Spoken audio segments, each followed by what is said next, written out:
Selamat bertemu kembali pada paruh kedua mata kuliah akuntansi biaya 1 untuk semester ini. Di pertemuan pertama paruh kedua ini kita akan mempelajari cost of quality dan akuntansi untuk kerugian-kerugian selama masa produksi. Pada bab ini ada 7 hal yang akan kita bahas. Yang pertama adalah mengidentifikasi dan membedakan yang disebut cost of quality, ya, biaya kualitas, lalu menjelaskan yang dimaksud total quality management dan hubungannya dengan continuous improvement. Lalu yang ketiga kita akan mempelajari bagaimana menghitung biaya dari scrap, spoilage, sama rework untuk job order costing. Lalu kemudian bagaimana menyiapkan ayat jurnalnya. Pada tujuan pembelajaran kelima kita akan mempelajari bagaimana cost of spoilage pada proses costing dengan menggunakan pendekatan average dan menyiapkan cost of production report dalam hal spoilage terjadi. Lalu kita juga mempelajari bagaimana ayat jurnalnya untuk spoilage tadi. Dan yang terakhir pada appendix kita mempelajari apabila pendekatannya menggunakan FIFO cost flow assumption. Itu 7 hal yang akan kita bahas pada bab 7 atau pertemuan pertama setelah ujian tengah semester. Mari kita bahas bagian pertama, yaitu biaya kualitas. Biaya kualitas ini bisa dikatakan salah kaprah konsepnya, karena tidak hanya biaya untuk mendapatkan kualitas, tetapi juga biaya yang timbul apabila kualitas tadi tidak ada. Dengan demikian, secara umum, biaya kualitas itu dapat dikelompokkan menjadi 3. Yang pertama adalah biaya untuk pencegahan, ya, untuk memastikan bahwa tidak ada kegagalan produk. Ini dimulai sejak merancang produk tadi, sehingga sangat berkualitas menggunakan atau menyiapkan sistem produksi yang memastikan dalam proses produksi tidak banyak kerusakan, ya, dan juga untuk memastikan parts, equipment yang dipakai itu juga berkualitas tinggi. Juga diperlukan adanya pemeliharaan pada mesin supaya tetap bekerja dengan baik, jangan sampai menimbulkan kerusakan. Dan yang terakhir tentu saja kita harus memastikan semua pegawai kita itu terlatih dengan baik, bermotivasi tinggi, dari personil paling bawah sampai manajemen puncak, dan berusaha untuk selalu memperbaiki kualitas produk. Jadi ini bagian pertama. Kemudian yang kedua adalah yang disebut appraisal cost. Ini semua biaya yang timbul untuk mendeteksi adanya kegagalan produk. Jadi misalnya inspeksi, pengujian, ya, inspeksi selama produksi, kemudian juga mendapatkan informasi dari pelanggan atas kepuasan mereka atas produk. Dan yang ketiga adalah biaya kegagalan, failure cost. Ini biaya yang timbul apabila produk tadi gagal, tidak memenuhi kualitas yang diharapkan. Ini dapat terjadi secara internal atau eksternal. Kalau internal itu terjadi dalam proses produksi. Nanti kita akan bahas, yang pertama adalah scrap, memang barang yang sisa yang nggak bisa kita pakai, ya. Kemudian spoilage, ini memang kerusakan produk yang baik, awalnya baik, kemudian dalam proses rusak, sehingga tidak bisa dijual sebagai produk jadi, atau produk rusak tadi dapat diperbaiki sehingga menjadi produk yang kualitasnya sama bagusnya dan memerlukan pengeluaran yang disebut rework. Dan yang terakhir adanya penghentian produksi karena kegagalan mesin atau bahan yang kurang. Nah, apabila semua barang tadi melalui ini lewat semua sampai ke konsumen, bisa jadi produk tadi gagal ketika digunakan oleh konsumen. Ini yang kita sebut external failure cost, ya. Jadi setelah dijual, di sini bisa jadi perusahaan harus mengeluarkan biaya perbaikan karena jaminan, mengganti, atau bahkan biaya yang dikeluarkan untuk menangani komplain pelanggan. Atau apabila banyak orang tidak puas, pada akhirnya akan kehilangan penjualan karena ketidakpuasan konsumen. Berikutnya kita bahas tentang total quality management dan continuous improvement. Nah, total quality management dapat didefinisikan sebagai pendekatan organisasi secara keseluruhan terhadap atau upaya untuk meningkatkan kualitas dengan cara meningkatkan kualitas di semua proses dan aktivitas.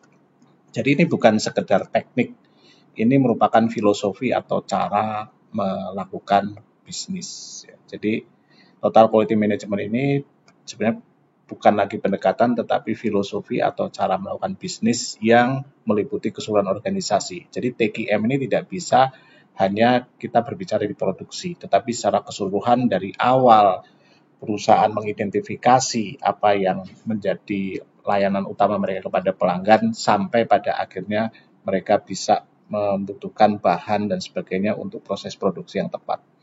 Kita lihat misalnya, kita ambil contoh barang yang kualitasnya sangat tinggi, misalnya Apple. Ya.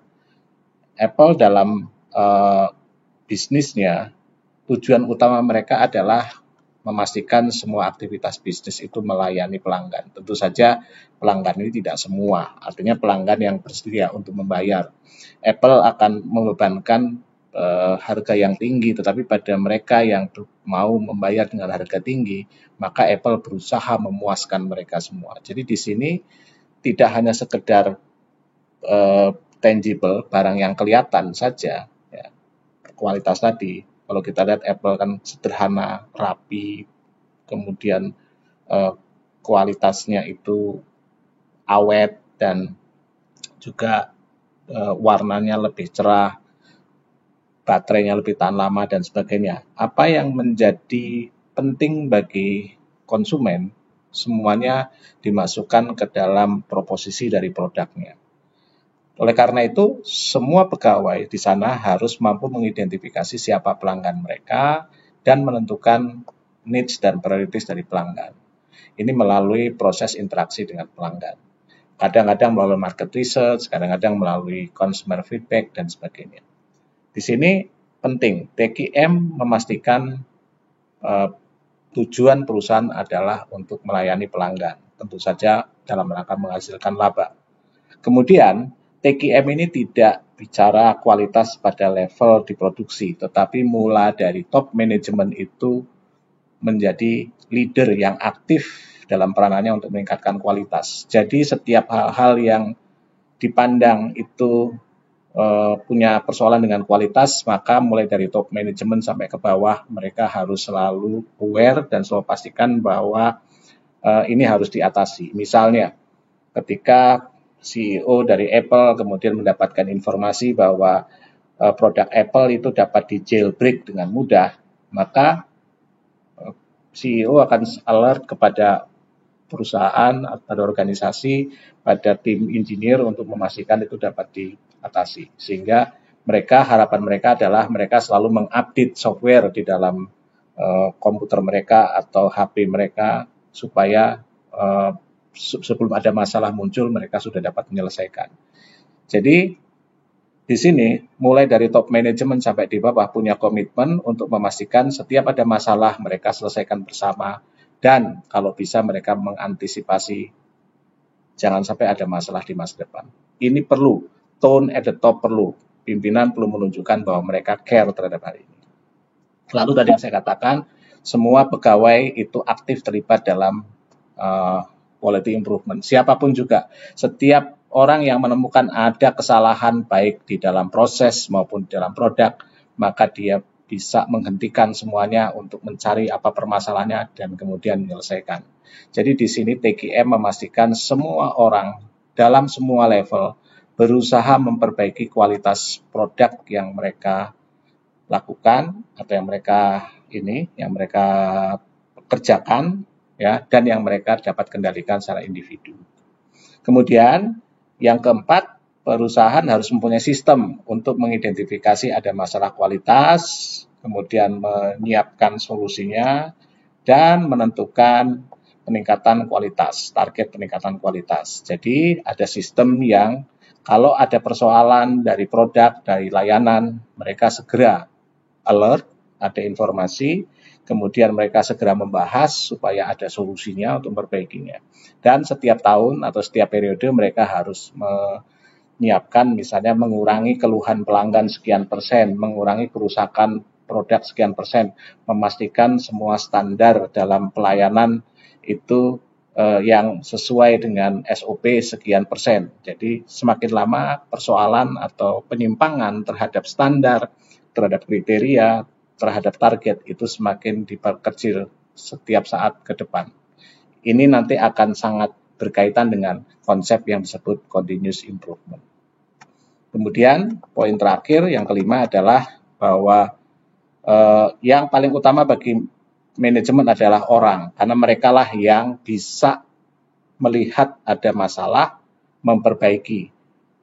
Oleh karena itu diperlukan adanya pelatihan yang berkelanjutan dan juga sistem reward yang baik yang membuat mereka dapat mengelola kualitas dengan baik. Beberapa pekerjaan diarahkan untuk memperbaiki performance. Misalnya, apabila ada pegawai yang tadinya seringkali melakukan kesalahan dalam proses, dilatih sedemikian rupa sehingga tingkat kesalahannya menjalankan SOP menjadi semakin kecil.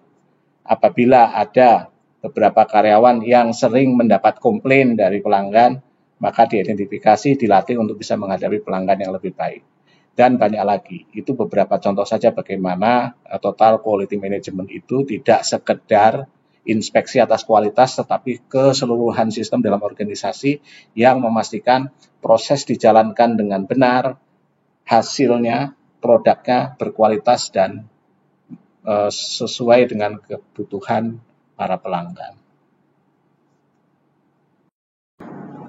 Total quality management berkaitan erat dengan quality improvement yang bersifat berkelanjutan.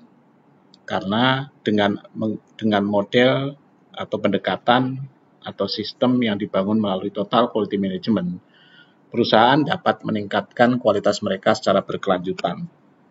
Nah, cara terbaik untuk mengurangi biaya kualitas adalah dengan mengurangi ketiadaan kualitas. Biasanya langkahnya adalah dengan cara memproduksi dengan volume yang tinggi ya, supaya murah dan melakukan pemeriksaan di dalam proses. Kalau barangnya bagus, maka dia akan lanjut ke proses berikutnya dan sehingga cukup banyak unit yang dihasilkan untuk memuaskan permintaan pelanggan. Tetapi kalau yang memang tidak sesuai dengan spesifikasi, maka menjadi barang reject yang disingkirkan.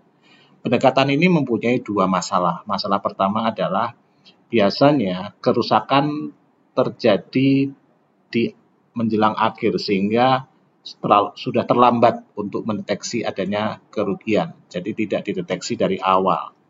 Akibatnya apa? Kerugiannya akan semakin besar karena ketika barang baru terdeteksi reject pada akhir, maka semua biaya sudah keburu dikeluarkan. Hal ini akan menimbulkan inefisiensi dalam penggunaan sumber daya manufacturing dan bahan dan upah yang sia-sia, terbuang sia-sia. Ya. Yang juga proses infeksi pada dasarnya pemahal sehingga juga menambah biaya. Yang kedua, pendekatan ini biasanya tidak mengukur berapa sih biaya dari kehilangan produksi tadi, ya.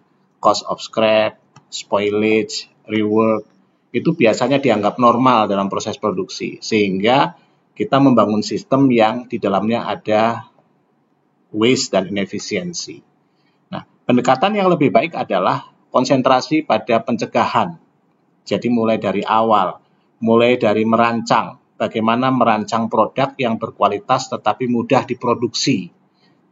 Spesifikasinya gampang untuk dicapai, tidak terlalu rumit, tetapi pada intinya bisa memenuhi kebutuhan pelanggan dan juga andal dan awet. Ya. Yang kedua, sistem produksinya harus dirancang untuk sistem produksi yang efisien. Jumlah part kalau bisa dikurangi, ya. Kemudian menggunakan parts yang sudah ada yang terstandar sehingga tidak perlu membuat parts baru yang mungkin lebih mahal dan tingkat kesulitannya dapat lebih tinggi. material dari awal sebelum masuk produksi kalau bisa sudah tidak ada masalah, kuantitasnya diperlukan sesuai dengan kebutuhan. Ya. Kemudian kalau proses produksi diupayakan standar sehingga barang yang berbeda tidak memerlukan proses retooling atau proses penyesuaian mesin yang memerlukan waktu yang lama. Dan semua proses produksi harus dapat dipahami sebelum produksi dimulai. Kemudian juga di sini fasilitas produksi layoutnya harus dirancang supaya efisien pergerakannya, jangan sampai barang bergerak terlalu jauh. Ya. Kemudian barang jangan sampai berpindah tangan beberapa kali terlalu lama, bila perlu flow-nya lancar dalam satu proses flow yang memang berdekatan. Mesin bila perlu harus di-upgrade dan secara rutin dilakukan pemeliharaan. Ya. Jangan sampai menunggu rusak baru diperbaiki. Jadi apabila memang secara berkala mesin harus selalu dipelihara, dihentikan, dicek, maka harus dilakukan hal tersebut. Pada dasarnya memang perlu ada ada inspeksi, tetapi inspeksi bukan menjadi hal yang penting. Yang penting adalah bagaimana membangun sistem penilaian kinerja yang mendorong karyawan untuk bisa mengurangi jumlah kerusakan yang ada. Ya. Nah, biasanya polanya adalah tidak dengan cara memeriksa semua, tetapi secara sampel saja menggunakan statistik. Dari statistik ini, kalau diambil secara random dalam proses produksi, maka kita bisa memperkirakan berapa tingkat kerusakannya. Dengan demikian, jumlah inspeksi yang dilakukan lebih sedikit, ya, dan bisa tidak terlalu mengeluarkan biaya banyak dalam proses inspeksi. Nah, tujuan dari proses statistik ini untuk melihat apakah tingkat kesalahan yang bisa diterima dalam proses tadi itu ya tidak melebihi dari yang sudah kita tetapkan. Jadi apabila melebihi, maka lebih baik proses produksi dihentikan, dicari bagaimana memperbaiki, mengurangi kerusakan tadi, baru dilanjutkan. Dengan demikian, proses produksi selalu disampel setiap saat, ya, kemudian dicek apakah tetap sesuai dengan spesifikasi yang sudah kita tetapkan. Dalam hal sesuai dengan spesifikasi, kita terus lanjutkan, tetapi bila ada masalah, maka kita dapat membuat proses kita hentikan untuk kita perbaiki. Mungkin mesinnya dirancang ulang dan sebagainya. Biasanya di dunia elektronik, misalnya seperti saya menyukai video game, ya, generasi pertama dari suatu video game, misalnya nanti ada PlayStation 5, itu tidak sebaik generasi berikutnya. Kenapa? Karena di situ muncul yang disebut continuous improvement.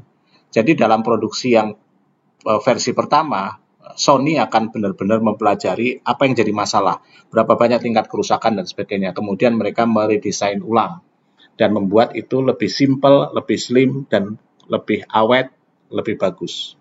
Nah, itulah yang kalau kita ingin tahu bahwa continuous improvement dalam hard quality itu kelihatan, itu kita bisa lihat contohnya misalnya dalam produksi barang-barang elektronik seperti PlayStation, handphone, dan sebagainya. Biasanya generasi berikutnya jauh lebih baik daripada generasi sebelumnya untuk jenis produk yang sama. Nah, quality improvement ini biasanya dikembangkan juga ke aktivitas marketing. Jadi biasanya juga dirancang produknya, tampilannya seperti apa yang bagus, iklannya apa yang perlu kita munculkan pesannya, bahkan packagingnya dirancang supaya memudahkan pengiriman, tidak membuat rusak, tetapi juga tetap eye-catching. Ya. Nah, di sini performance appraisal untuk pada level ini akan dicek kepada pelanggan, apakah mereka puas dengan produk kita, berapa banyak customer complaint, ya, warranty yang diminta, berapa banyak pengiriman yang terlambat, dan sebagainya. Nah, tidak ada cara yang terbaik untuk cepat dan terbaik untuk mencapai kualitas. Itu hanya bisa dilakukan dengan pendekatan yang disebut continuous quality improvement. Setiap saat, setiap ada persoalan apapun, selalu dipelajari, dicari akar permasalahannya, dan diperbaiki. Dengan demikian harapannya kualitas dapat meningkat sepanjang waktu, proses lebih cepat, barang lebih jarang rusak, ya, konsistensi dapat terjaga. Kalau kalian mempelajari misalnya dalam konteks McDonald ya. Kita bisa melihat bahwa Big Mac di satu outlet dan outlet lainnya mempunyai spesifikasi standar yang sama. Kita dapat punya ekspektasi bahwa memang akan kita dapatkan seperti itu. Bungkusnya rapi, kalau ada sayurannya itu segar dan bersih, ya. Baunya pun standar yang bisa kita rasakan, ya, kita baui. Kemudian layout dan sebagainya juga sama standar, prosesnya itu dari satu outlet ke outlet lain relatif sama. Itu semuanya adalah bagian dari suatu budaya jangka panjang yang dikembangkan oleh McDonald's sehingga mereka bisa menstandarisasi seperti yang sudah kita nikmati sekarang ini. Dimanapun juga kalau kita menikmati McDonald's, kita mengharapkan rasanya akan sama seperti yang kita temukan baik itu di Indonesia maupun di negara lain. Mungkin ada variasi lokal terhadap rasa, tetapi secara keseluruhan ekspektasi kita tetap sama. Sebelum berlanjut ke bagian berikutnya, silakan mengerjakan question 1 sampai dengan question 7, chapter 7 buku Carter untuk dapat memahami materi pada bagian ini.